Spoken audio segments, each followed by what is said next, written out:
Kauli hiyo ameitoa wakati akizungumza na wananchi wa mkoa huo kwenye sherehe za kutimia miaka 61 ya muungano Tanganyika na Zanzibar, ambapo kwa mkoa wa Kaskazini Pemba zimefanyika kwenye maeneo ya uwekezaji wilaya ya Micheweni. Sisi ni mashuhuda wa kuweza kutetea muungano huu na kuendeleza muungano huu. Tuna kila sababu, ndugu zangu. Muungano huu umekuja kwa sababu ya mahusiano ya kidugu, lakini pia na muingiliano wa kifamilia, ndugu zangu. Hapa tukiona kwamba wa Kaskazini Pemba, ukenda Buguruni wamejaa tele, ukenda Manzese wapo tele, ukenda Morogoro ndio sasa wanaopanda mikarafuu, ukenda na Chingwea, ukenda Mbeya, wao ndio ambao wanapanda viazi batata. Sasa muungano wetu huu ni hazina, ndugu zangu.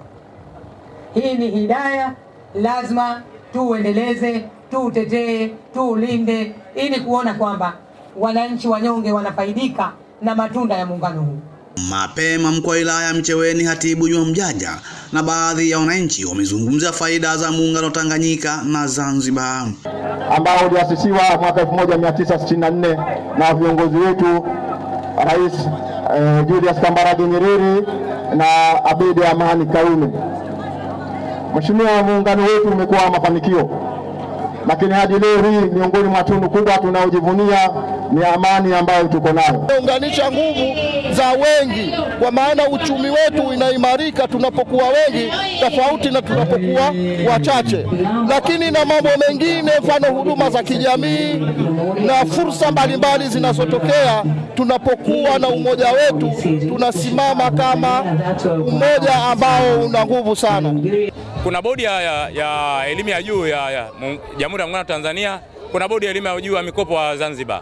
Tunaona Wazanzibari wanasomeshwa na bodi ya elimu ya juu ya mikopo wa Tanzania na ile ya Zanzibar. Kwa hiyo hapo ni faida moja nyingine ambayo inatusaidia kuona kwamba Zanzibar tunafaidika kwa njia moja nyingine. Lakini sisi Wazanzibari tunapofika kule Tanzania bara, basi tunakuwa tuko nyumbani kwa kweli. Tunakuwa tuna uhuru kama tulivyo na uhuru hapa nyumbani Zanzibar, basi na kule tunakuwa tuna uhuru kwa kweli.